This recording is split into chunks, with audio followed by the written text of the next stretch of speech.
Bonjour à tous, j'espère que vous allez bien. Notre sujet aujourd'hui sera les défis budgétaires. Vous êtes nombreux à me poser des questions sur les défis. C'est quoi? Comment le faire? Que faire avec l'argent récolté? Je vais tout vous expliquer et je vous dévoilerai le défi que je compte attaquer dès février. On commence par la première question. C'est quoi un défi? Un défi est une façon amusante de faire de petites ou grandes économies. Le but est d'épargner une somme indiquée sur votre défi à chaque fois que vous le pouvez. C'est une très bonne solution pour apprendre à épargner. Au passage, s'auto-discipliner. On met en place soi-même une discipline personnelle dans le but d'atteindre un objectif et de prendre ainsi de bonnes habitudes. Le fait d'avoir un challenge nous incite automatiquement à mettre de l'argent de côté et l'envie de se dépasser pour relever le défi et atteindre son objectif final. Ça donne du fun et de la légèreté à votre budget mensuel. Ce qui nous emmène à lequel choisir. Il y a de nombreux défis. Défi des pièces et des centimes. Voilà par exemple. Donc là on est sur les pièces, ça peut être aussi les centimes. Il consiste à arrondir l'argent restant dans nos enveloppes. Une fois qu'on enlève des pièces, hop, on n'a plus qu'à cocher notre défi. Ça peut être aussi des petits trackers spéciaux, 2 euros, 1 euro et tout ça. Ensuite, il y a le défi des 5 euros. À chaque fois que vous trouvez un billet de 5 euros dans l'une de vos enveloppes, on le met dans le défi des 5 euros. C'est vrai que c'est attrayant quand même, ça peut, à mesure du temps, ça fait de belles sommes. Ce sont les plus populaires, que ce soit les pièces ou les billets. C'est un défi assez courant, beaucoup de personnes aiment bien le faire. Mais après, il y en a d'autres un peu plus originaux. Vous avez le défi des prénoms. On prend les lettres du prénom. Le A, c'est 1 euro. Le B, c'est 2 euros. Faire son prénom et il y a une somme totale à récupérer pour faire ce défi. Ça reste dans le côté original. Ensuite, vous avez défi des saisons qui consiste à chaque saison d'essayer d'épargner ces petites sommes pour avoir un total de 110 euros par exemple. Vous avez également jour de pluie. Voilà, ça reste des défis qui peuvent être marrants. Hein. Jour de pluie. Après, je ne vous les ai pas tous préparés. Il y en a tellement de possibles. Vous avez également le défi sur les signes astrologiques, le défi du dimanche. Il y en a qui sont encore un peu plus marrants. Donc ce sont des défis avec des cases à gratter ou bien un lancer de dés. Style Monopoly, jeu de loi, voilà, on jette le dé et on sait la somme qu'il faut épargner à ce moment-là. Il y en a vraiment pour tous les goûts. Il y a tous les thèmes possibles. Vous pouvez aussi créer vos propres défis personnalisés. Il vous reste plus qu'à trouver le vôtre. Une fois trouvé, la question que l'on se pose est comment faire ce défi? Simplement, il n'y a rien de compliqué. Ça peut être à la semaine ou au mois. Si vous êtes plutôt du genre à faire chaque semaine un point sur vos enveloppes, ça sera l'occasion de vider la petite monnaie et de remplir vos défis, ainsi que le défi des billets de 5 euros. Il ne faut surtout pas se mettre de pression. Vous épargnez lorsque vous le pouvez. Nous sommes dans un cadre de jeu et non de stress et de contraintes. Notre but réel est de faire un budget. À partir de là, si on peut faire des défis, c'est pour mettre vraiment, c'est de l'amusement. Comme je vous dis, c'est une façon d'apprendre à épargner. Donc ça se fait au plaisir, vraiment. Les défis, c'est bien, mais quel défi peut rapporter le plus? Vous avez le défi des 100 enveloppes. Le concept est simple. Vous avez de 1 à 100 enveloppes. Il suffit d'épargner la somme indiquée sur votre enveloppe. Enveloppe 1, j'épargne 1 euro. Enveloppe 2, j'épargne 2 euros. Ainsi de suite, jusqu'à arriver à 100. Il n'y a pas de limite de temps dans ce genre de défi. Vous pouvez le commencer cette année, On est qu'en janvier, vous le finissez en 2026. C'est pas grave, on s'en fout. Vous le commencez maintenant et allez en août 2026, il est fini. Vous savez combien vous gagnez avec ce genre de défi? Vous épargnerez 5050 euros. C'est vraiment intéressant de le faire. Ensuite, vous avez le défi des 52 semaines. Il consiste à épargner chaque semaine un montant. Semaine 1, montant 1 euro. Total, j'ai 1 euro. Pas plus compliqué non plus. Première semaine de l'année, deuxième, ainsi de suite, jusqu'à la 52.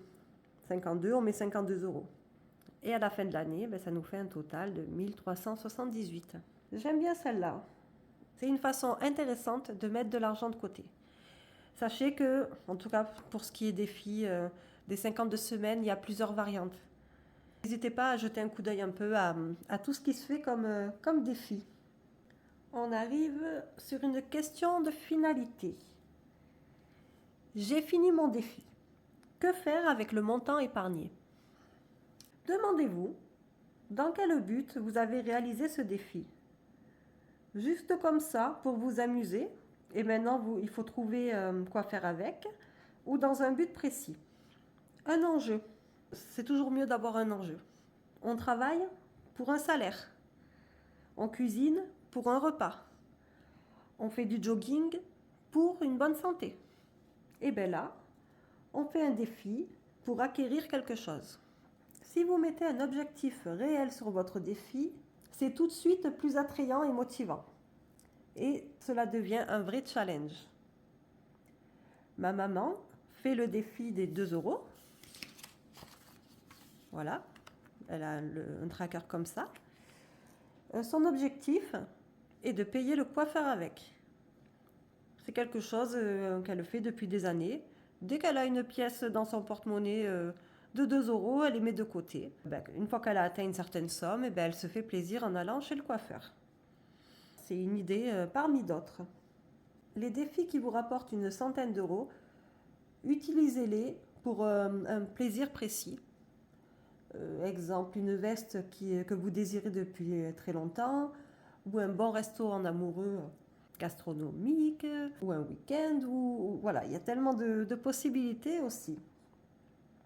Certains personnalisent leurs défis, comme avec des motifs de Mickey par exemple, pour aller à Disneyland. C'est sympa aussi.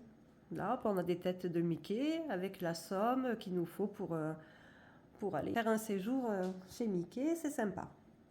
Dans votre prévisionnel, vous avez une page objectif, à court terme, long terme et une liste.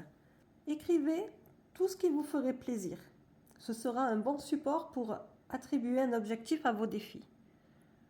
Et d'une année à l'autre, c'est intéressant de voir un peu ce qu'on a mis. Ça vous aidera pour définir des objectifs. En ce qui concerne les défis des centimes, moi j'ai une préférence pour son utilisation. Je conseillerais de faire ces défis tout au long de l'année. Gardez aussi les centimes, comme on dit les ferrailles, jusqu'aux 50 centimes.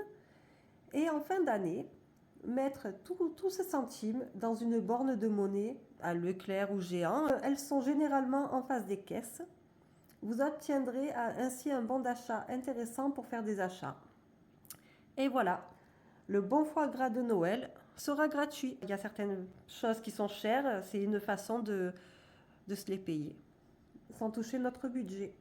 Je vous dévoile mon nouveau défi.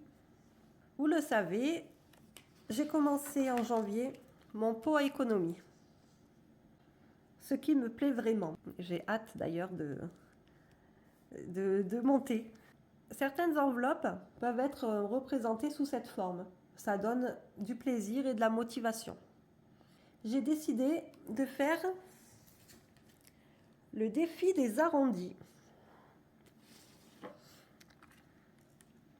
Voici mon support. Arrondir la somme de mes enveloppes. Chaque euro et centime ira dans ce défi. Je noterai chaque mois la somme épargnée, totale par trimestre. En bas, ce sera quand j'aurai atteint l'objectif et la somme finale. Et derrière, voilà, moi j'aime bien quand c'est petit. Derrière, c'est mon récap. Janvier, donc là j'ai 2 euros, 1 euro, 50 centimes, 20 et 10 centimes. Je ferai le total chaque mois. Je mettrai chaque somme, le total, jusqu'à atteindre mon objectif. Vu que je suis en enveloppe virtuelle et non en espèces, je vais faire ce défi à ma façon. Tous les centimes et les pièces partiront dans une nouvelle enveloppe défi. Objectif, air fryer. Je vais remplir ce défi au fur et à mesure jusqu'à atteindre la somme suffisante pour me payer cet appareil qui fait partie de mes objectifs. C'est un appareil que je souhaite acquérir depuis un petit moment. Nous allons la commencer ensemble dès la clôture du mois de janvier. J'aime bien le principe. Les fils des arrondis, peu importe sa façon de faire. Je trouve ça bien parce que ça reste léger. Le principe est très léger et à la fin, on a quelque chose. Ben voilà, on a fait le tour des défis. J'espère que j'ai répondu le plus clairement possible à toutes vos questions. Si vous en avez d'autres, n'hésitez pas à me les poser, il n'y a pas de problème. Pensez à partager aussi parce qu'il y a beaucoup de monde qui se pose des questions là-dessus. Et vous abonner bien sûr si vous voulez pas louper un de mes contenus. Il y en a encore plein d'autres qui arrivent. On se retrouve très vite. On va se rapprocher là de la clôture de janvier. Il y a de l'entraide aussi qui va arriver. Là, on a eu Sabrina et puis prochainement, on a un autre budget d'entraide qui arrive. Je vous dis à très vite. Prenez soin de vous. Au revoir.